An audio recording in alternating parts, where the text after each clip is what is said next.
काही पण करा पण मला मुख्यमंत्री पद द्या, मग त्याच्यासाठी वाटेल ते, अशी आत्ता एकनाथ शिंदेची भूमिका आहे आणि ती दिसते. आणि त्याच्यावरच आज आपण विश्लेषण करूया. आणि सगळ्यात महत्त्वाचा विषय, देवाभाऊ विरुद्ध एकनाथ शिंदे हे आपण पहिल्यापासून बघतोय.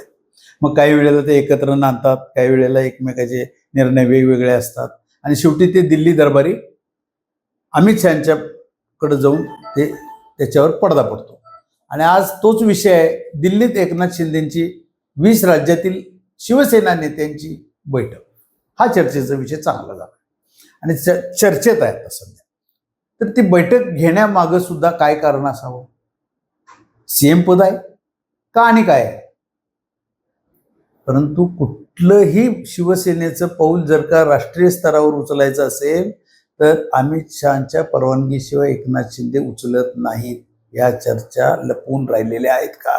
अजिबात, ही चर्चा आहेतच.